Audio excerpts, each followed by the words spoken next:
ఏంటి కొత్త పిట్ట వచ్చినట్టుంది? కొత్త పిట్టే కానీ ఫ్రెష్ పిట్ట కాదు. మరి ప్రొఫెషనల్ పిట్ట?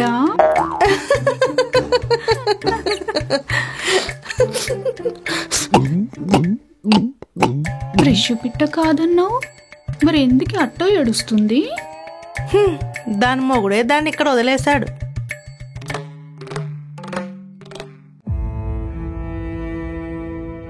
మొగుడు పెళ్ళాలి ఇద్దరికి చదువు లేదంట, వాడు సంపాదించలేకపోతున్నాడంట. అందుకే దీన్ని ఈ కొంపకు పంపాడు. ఎట్టా తయారయ్యాయో చూడు బయట జనాల బతుకులు.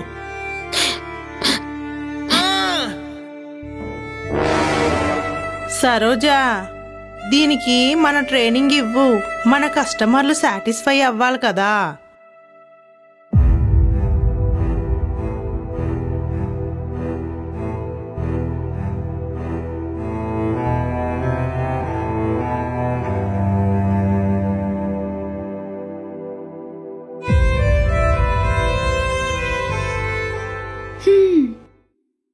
పోషించలేని మొగాడు పెళ్లి చేసుకోవడం ఎందుకు? పెళ్ళాన్నిలో పక్కలోకి పంపడం ఎందుకు? అయినా నీకు బుద్ధి లేదా ఈ పని కొప్పుకోవడానికి? వదిలేయచ్చుగా వాణ్ణి. 2 పిల్లలున్నారక్క.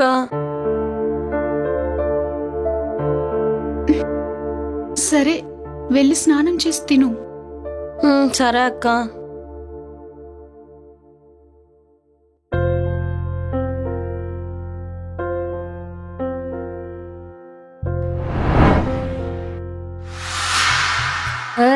చంపేస్తారా, నరికేస్తా. నీ అంత చూస్తారా, నీ చంపేస్తారా రే. నువ్వు ఎక్కడున్నావురా నా కొడక? నీ అంత చూస్తారా? ఈ రక్తం అంతా ఏమనుకున్నా? నాకేందే ఎక్కేదే? ఇవాళ నరికేస్తాను, ఇవాళ చంపేస్తాను. బరి మోకుండా చంపేస్తా.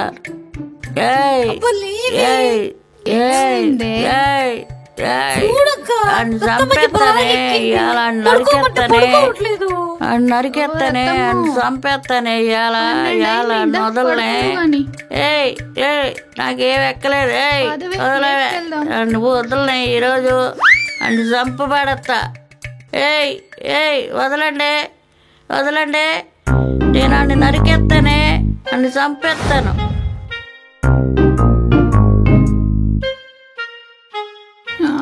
అసలే నువ్వు ఎలక పిల్లలా ఉన్నావు. అమ్మా, అబ్బా, నాకే ఇలా ఉందంటే నీకేలా ఉందే? అమ్మ బాబాయ్, నాకు బాగా నొప్పులు పుడుతున్నాయి. 2-3 బుయ్యలు కొట్టాల్సిందే అమ్మ బాబాయ్.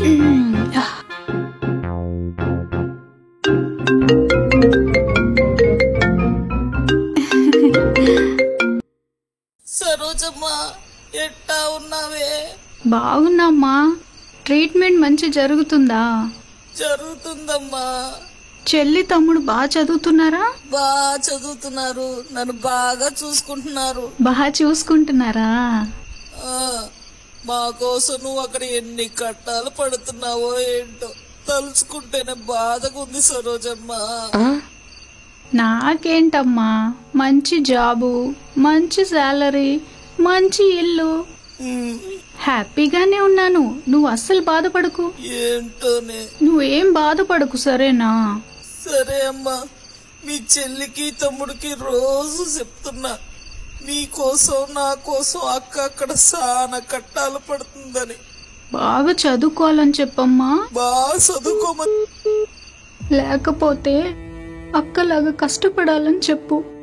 గొడ్డు సైకిల్ చేయాలని చెప్పు. దిక్కులేని బ్రతుకు బతకాలని చెప్పు.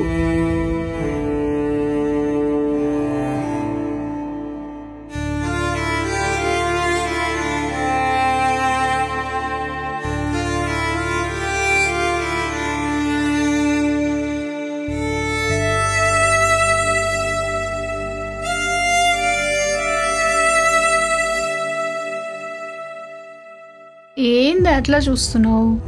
నా మాటలన్నీ విన్నావా? అవునక్క. ఇక్కడికి వచ్చే ప్రతి ఆడదాని బాగోతాలు ఇట్లానే ఉంటాయే. అసలు నువ్వెందుకు వచ్చావక్క ఇక్కడికి?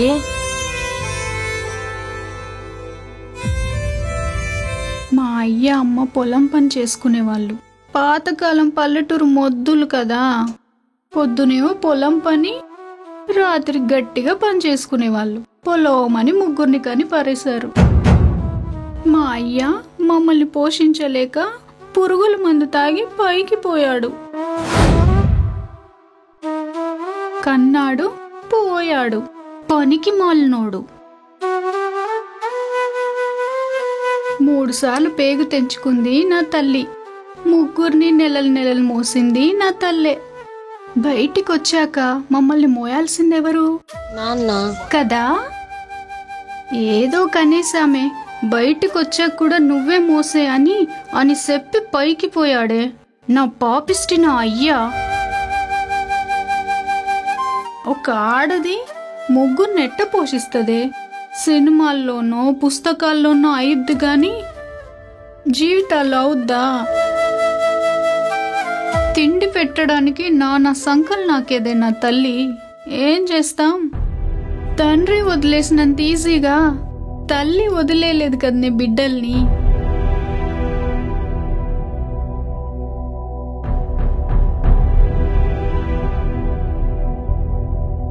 నా తల్లి కర్మ అట్లాంటి మొగుడు దొరకడం, నా కర్మ అట్లాంటి తండ్రి దొరకడం.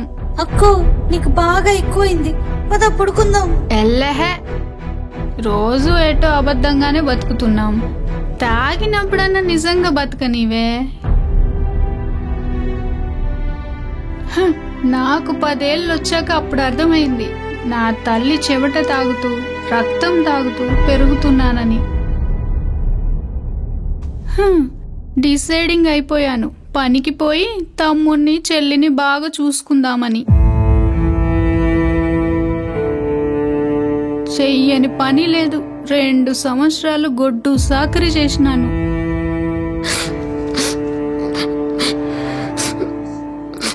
రెండు సంవత్సరాలు పని చెయ్యి, పక్కలోకి రా, పైసలు తీసుకో అని అన్నోడే కాని పని చెయ్యి పైసలు తీసుకో అని ఒక్క నా కొడుకు అనలేదే నా జీవితంలో. వచ్చే 10-15 వేలకి పని చేయాలి, పాడుకోవాలి. దీనమ్మ ఏంద్ర ఈ బతుకని ఆ దేవుడు కనపడితే గట్టిగా అడగాలనుందే. ఎప్పుడు అడగాలనుకున్నా ఆ దేవుడు కనపల్లా, నేను అడగల. 10-15 వేల జీతంతో ఈ ముగ్గురిని ఎట్ట చూసుకోవాలో అర్థం కాల. పైగా పనికెళ్ళిన ప్రతి చోటల్లా అదే పిసుకుడు, అదే నొక్కుడు. ఇంకా ఇట్ట అవదలే అని డిసైడ్ అయిపోయి నన్ను నేను చంపేసుకొని ఈడకొచ్చి ఈ పనికి మాలిన పని చేసుకుంటూ బతుకుతున్నా. ఇట్ట చేస్తూ ఏం చేస్తున్నానో తెలుసా? జబ్బుతో మంచం మీద ఉన్న నా తల్లికి పెద్ద హాస్పిటల్లో ట్రీట్మెంట్ చేపిస్తున్నా. నా చెల్లిని నా తమ్ముణ్ణి ఇంగ్లీష్ మీడియంలో చదివిస్తున్నా.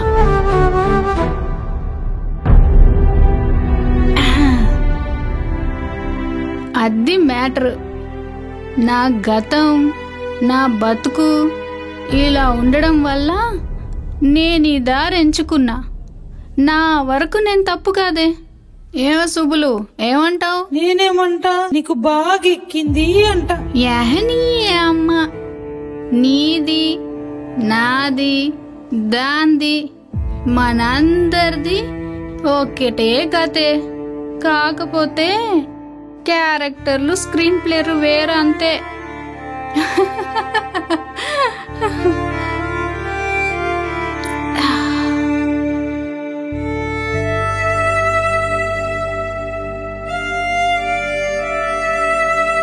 హలో,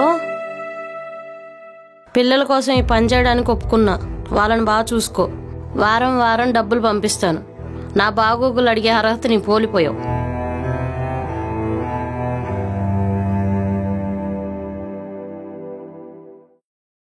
రాతిక్కన్నా, సరేరా బొక్కన్నా.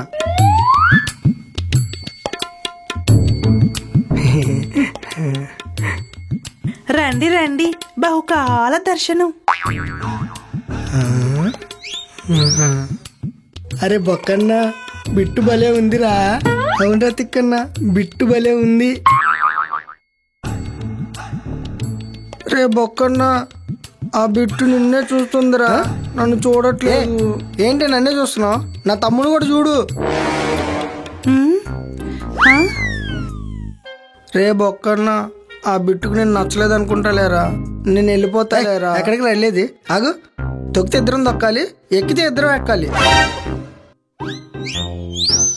ఓసే, నా తమ్ముడు కూడా చూడు, నాలాగే ఉంటాడు. నేను నచ్చినప్పుడు వాడెందుకు నచ్చలేదు నీకు? ఏంటి ఇక్కడ నిల్చున్నావు? కస్టమర్ వచ్చాడే. వస్తే కస్టమర్ తో పాటు కస్టమర్ వాళ్ళ తమ్ముడు కూడా వచ్చాడంట. వాళ్ళ తమ్ముడిని చూడమంటున్నాడు. చూడు. ఈ మధ్య నాకు సైట్ వచ్చినట్టుందే, నువ్వు చూడు. కళ్ళద్దాలు పెట్టుకోవే.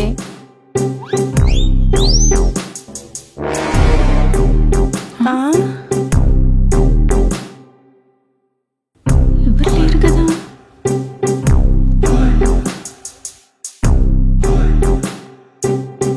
ఇక్కడ ఒకడు కనిపిస్తున్నాడు.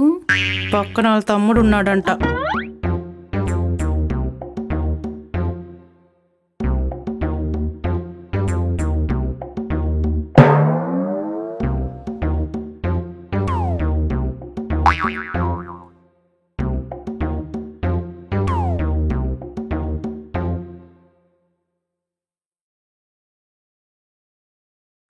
ఇక్కడ ఎవరు లేరు కదే. కొంపతీసి నాకు కూడా సైట్ వచ్చిందంటావా? నీ బొంద, నిజంగానే అక్కడ ఎవరు లేడు. వీడెవడో పిచ్చోడ్లా ఉన్నాడు. ఏ, మీ ఇద్దరే మాట్లాడుకుంటారండి? నాతో మాట్లాడండి, నా తమ్ముడితో మాట్లాడండి. అరవకండి బొక్కన్న గారు, వీడు ఎక్కడున్నాడో. తిక్కన్న గారు, మీ అన్నయ్య బొక్కన్న కంటే మీరే బాగున్నారు. ఏ తిక్కన గారు సిగ్గుపడుతున్నాడు. యు నాటి. బొక్కన్న గారు వచ్చి కూర్చొని పిట్టల్ని సెలెక్ట్ చేసుకుందరు గాని. నన్ను మాత్రం పిలుస్తాంది, నా తమ్ముడు కూడా పిలు. వీడు పిచ్చ. తిక్కన్న గారు మీరు కూడా రండి. రారా తిక్కన్న రా. రే కింద చూసుకున్నాడు రా, గట్టుంది, కింద పడిపోతావు. రా రారా, కూర్చోండి. రారా ఇక్కడ కూర్చో, ఇక్కడ కూర్చో. బాగుంది కదా రే, కంఫర్ట్ గా కూర్చున్నావా? బొక్కన్న గారు, తిక్కన్న గారు కంఫర్ట్ గానే ఉన్నారంట. రే తిక్కన్న, నిన్నే అడుగుతున్నారు, సమాధానం చెప్పు.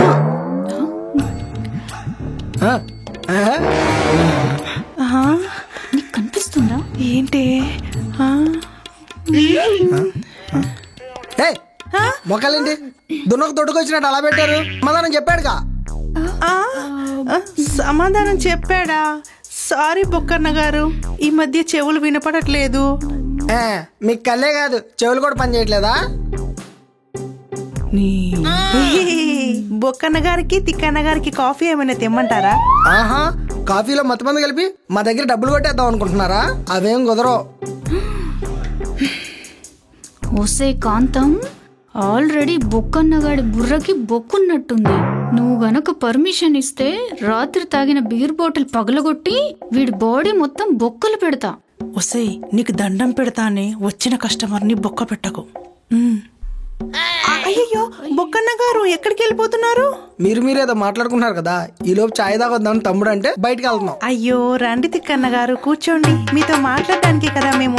మా తమ్ముడు అడుగుంటే మీరేం అటు చూసి మాట్లాడుతున్నారు? ఓ ఇక్కడ ఉన్నాడా?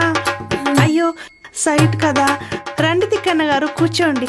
రారా తిక్కన్న కూర్చో. అవును, మీ ఇద్దరే ఉన్నారా? ఇంకెవరు లేరా? ఉన్నారు. ఒసేయ్ రండి, కస్టమర్ వచ్చాడు.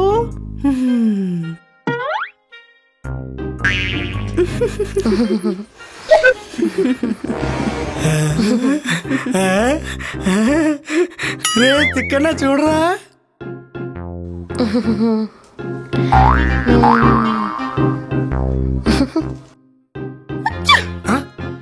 రే ఇక్కడ కూడా వచ్చి ముసలిని సెలెక్ట్ చేసుకుంటుందిరా. మిగతా వాళ్ళు ఉన్నారుగా, వాళ్ళని చూడు. ఎవరినరా ముసలిదంటున్నా? మిమ్మల్ని అనలేదు లేండి, ఒసే రత్తమ్మ రోకలతో రక్కుతా నోరు మూసుకొనుండా. రేయ్ నేను ఎల్లదాన్ని తీసుకుంటా, నువ్వు ఆ పింక్ దాన్ని తీసుకో. ఆ, ఆ. అక్క ఏంటి వీడు పేషెంటా కస్టమరా? పక్కన ఎవడు లేకపోయినా తమ్ముడు తమ్ముడు అంటాడేంటి? ఒసే నువ్వు మూసుకో, నీకు మ్యాటర్ తర్వాత చెప్తా. సరే నేను మాట్లాడుతున్నా ఆగు. మా తమ్ముడు నేను బాగా డీప్గా డిస్కషన్ చేసుకుని ఒక డిసిషన్కి వచ్చాం. మీ డిసిషన్ని త్వరగా డెలివరీ చేస్తే మిగతా వాళ్ళని డిస్కస్ చేస్తాను. నాకేమో మీరు కావాలి, మా తమ్ముడికేమో ఈ పింక్ బిట్ కావాలి. ఒసేయ్ ఆగండి ఆగండి ఆగండి. మా అన్నదమ్ముడికి ఏదైనా వాడిన తర్వాత ఒకరిదొకరికి ఎక్స్చేంజ్ చేసుకోవడం అలవాటు. అర్థం కాలేదా? ఫర్ ఎగ్జాంపుల్ నిన్న నేను వాడిన కడ్రైర్ని ఈ రోజు వాడు వేసుకున్నాడు. మరి రేపు ఏం వేసుకుంటాడు? సింపుల్. రిపీట్. అయితే అన్న తమ్ముళ్ళకి ఒకే కడ్డారు ఉందన్నమాట. తిక్కన్న యు నాటీరా. ఏందక్క ఇది? ఏం ఎలా చెప్తున్నారు? మా తమ్ముడు ఈ క్యూట్ గా కరెక్ట్ గా చెప్పిందని కాంప్లిమెంట్ ఇస్తున్నాడు. అక్క పొద్దు పొద్దున్నే బొక్కల బేరం ఏడ దొరికింది అక్క నీకు? నువ్వు ఉండవే. బొక్కన్న గారు మీరు ఆ రూమ్ లోకి వెళ్ళండి, వీడేడున్నాడో. తిక్కన్న గారు మీరు ఈ రూమ్ లోకి వెళ్ళండి. నో నో నో ఆగండి. మా అన్నదమ్ములు ఇద్దరం తినటం కూడా ఒకేసారి ఒకే చోట తింటాం, స్నానం కూడా ఒకేసారి ఒకే చోట చేస్తాం, పడుకోవటం కూడా ఒకేసారి ఒకే చోట పడుకుంటాం. ఏరగడం కూడా ఒకేసారి ఒకే చాట ఎరుగుతారా? కరెక్ట్ గా చెప్పారు. కాబట్టి వేసుకోవటం కూడా ఒకేసారి ఒకే చోట వేసుకుంటాం. ఓరని ఎంకమ్మ. అలాగే ఇద్దరు కలిసి ఆ రూమ్ లో కూర్చోండి. సరే సరే. అరే తిన్నా ఆ రూమ్ అంట. పద పద. రే రే సేఫ్టీలు ఇచ్చావా? నువ్వు సూపర్ రా. పద పద. అక్క ఏందక్క ఈ పనికి మళ్ళీ పంచాయతీ? వాడొక పిచ్చోడు, తమ్ముళ్ళు లేకపోయినా ఉన్నట్టు ఊహించుకుంటున్నాడు. లేని మనిషికి కూడా డబ్బులు ఇస్తున్నాడు, అది కూడా 2 సార్లు. శంకర్ గారు గాని విని చూస్తే అపరిచితుడు పార్ట్ 2